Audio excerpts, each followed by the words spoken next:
एक और साल ख़त्म होने को आ रहा है और नए साल का बेसब्री से इंतज़ार है। हर साल की तरह इस साल भी हमने बहुत सी मेमोरीज़ बनाई।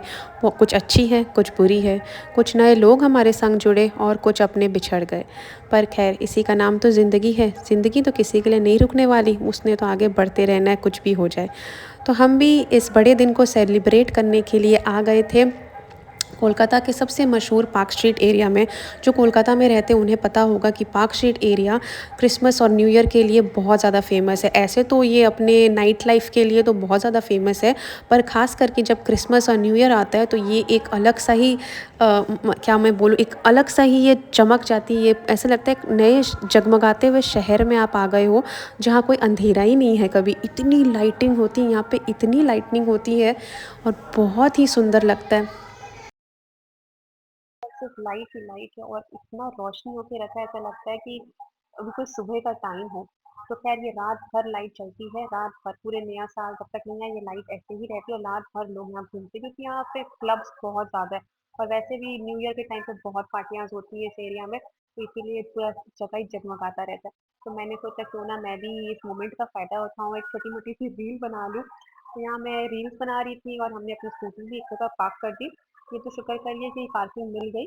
अब अगर हम लोग और 24th नाइट को आएँगे ना तो पार्किंग भी नहीं मिलती है। तो यहाँ पे रवि, हाँ, मेरे हमारे साथ-साथ हमारी भाभी का लड़का भी आया हुआ था क्योंकि स्कूटी में हम आ ही रहे थे, हमने सोचा चलो ये भी साथ में घूम लेगा, इसको भी कंपनी मिल जाएगी, वानी को भी, तो मज़ा ही आ जाएगा। तो हम भी अब स्कूटी को साइड में पार्क करके थोड़ा वॉक कर रहे थे, लाइट के नज़ारे ले रहे थे ऐसे वॉक करके, क्योंकि आप इस एरिया में जब आप वॉक करो ना तो आपको बहुत ज़्यादा सुंदर लगता है। और यहाँ कुछ फुटपाथ में और जो जो फूड साइड बना हुआ है यहाँ पे टॉयज लगे हुए थे बच्चों के लिए। ऑब्वियस सा बात है, ऐसा मोमेंट पे ये सब टॉय कुछ ज़्यादा ही दाम में बिक्री होते हैं। तो बस बच्चे थे साथ में तो रुकना ही है इन्होंने यहाँ पे और कुछ ना कुछ अपने लिए खरीदारी करनी है। वैसे इन्हें देख के मुझे भी अपना बचपन याद आता है क्योंकि हर क्रिसमस में मम्मी-पापा मुझे भी अपने साथ मार्कशीट लेकर आते थे और मैं भी इसी तरीके से कुछ ना कुछ लेती रहती थी। पर अब के टाइम के ये सब जो निकल गए हैं जंतर-मंतर बहुत अलग है हमारे टाइम से। मुझे लगता है जो 90s के किड होंगे उन्हें अच्छे से पता होगा कि उस टाइम पे क्रिसमस के टाइम क्या-क्या मिलता था। रंग-बिरंगी टोपियाँ मिलती थी, सीटी मिलती थी और बहुत कुछ था, तो मज़ा आता था। जैसा भी टाइम था वो वक़्त बहुत ज़्यादा अच्छा था। तो अब डिनर का टाइम हो ही चुका था, भूख भी लग रही थी, तो हम यहाँ का क्वालिटी एक रेस्टोरेंट है, वहाँ आ गए थे डिनर करने के लिए एंड ये 70 इयर्स पुराना रेस्टोरेंट है पार्क स्ट्रीट में। तो यहाँ का नॉर्थ इंडियन फूड स्पेशली बहुत ज़्यादा फ़ेमस है। पर हमारे जो 2 शैतान बच्चे हैं उनको खाना था नूडल्स, तो पहले हमने इनके लिए नूडल्स ऑर्डर कर दिया, बाद में हमने पनीर की सब्ज़ी और रोटी ऑर्डर की थी, पर मैं वो रिकॉर्ड नहीं कर पाई क्योंकि हम खाने में इतना बिज़ी हो गए, रिकॉर्डिंग करना भूल गए। तो यहाँ से खा पी के अब हमारा घर जाने का टाइम आ गया था और देखिए इस साल की अच्छी मेमोरीज़ एक और हमारे खाते में आ गई।